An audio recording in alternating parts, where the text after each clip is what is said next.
When you're someone as important as the CEO of Tesla and the founder of SpaceX, you don't shy away from expressing yourself. Adding to the long list of people Musk has beef with, you can now add Klaus's Schwab. What did he say this time? Let's find out. Elon Musk has always been known for his outlandish tweets. Just recently, he tweeted that corporate ESG is the devil incarnated. Of course, that did a good job of creating a storm in the internet. Simply put, corporate ESG is the measure of a company's long-term exposure to environmental, social, and government risk that are mostly ignored during typical financial evaluations. A high ESG rating means that a company is doing good, but a lower ESG means that a company has a higher unmanaged ESG exposure. You can look up the S&P 500 index launched back in 2019 and see how major companies around the world adhere to their ESG goals. Surprisingly, Elon's company Tesla doesn't rank anywhere near the top. In fact, Tesla has one of the worst ESG ratings on there. As to why that is, well, one spokesperson for the index explained that it's because of Tesla's lack of low-carbon strategy, along with poor working conditions and racism. Adding to the controversy, oil giant ExxonMobil was ranked somewhere in the top 10 of ESG companies this year. Of course, Elon wasn't happy with that at all. He took to Twitter to express his frustrations with the rankings and said, "ESG is a scam. It has been widespread by phony social justice warriors." He didn't stop there. He shared memes, all mocking the fact that the 6 oil companies had, in fact, been included in the list. The tech icon also implied that companies with good ESG ratings are only complying with the leftist agenda. What's more, Tesla mentioned in a corporate impact report that the current social, environment, and governance reporting doesn't measure the scope of positive impact on the world. Instead, the ESG focuses on the dollar value of risk/return. Now, Musk may not be totally off target here criticizing the system. Not only do ESG ratings allow companies to escape prosecution, but considering the fact that the world's largest ESG focuses exchange trading fund has 3.1% of its assets invested into the oil and gas sector, we'd say the ESG ratings do more harm than good. So, where does Klaus Schwab come into all of it?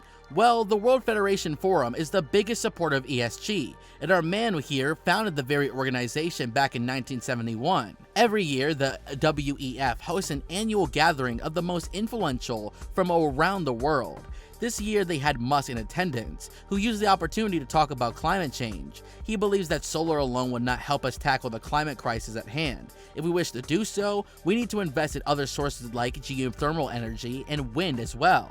Speaking about technology, Elon said that technology will replace humans more frequently than we realize, but he wants us to keep in mind the marginalized as we venture forth. As for the World Economic Forum, they're advising governments all over to act jointly and swiftly to revamp all aspects of socialites and economies. According to the Social Economic Forum founder Klaus, the pandemic presents a rare but narrow opportunity to reflect, reimagine, and reset our world. In fact, they think that the ongoing pandemic calls for a reset.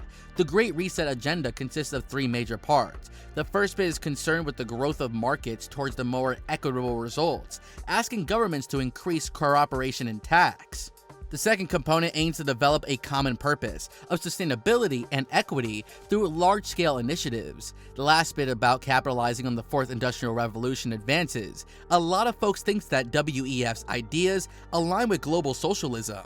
According to Sky News host Rowan D., the WEF is working with the highest profile globalist organizations to launch online movements. He also highlighted that every year the Australian taxpayer spends money on sending top politicians to the WEF every year, which has a plan involving replacing shareholders of notable companies with stakeholders who all just happen to be left-wing bureaucrats. He isn't the only one criticizing the American economy. Elon, for one, has never backed down for the opportunity to pull back the curtain and the curtain on the economy.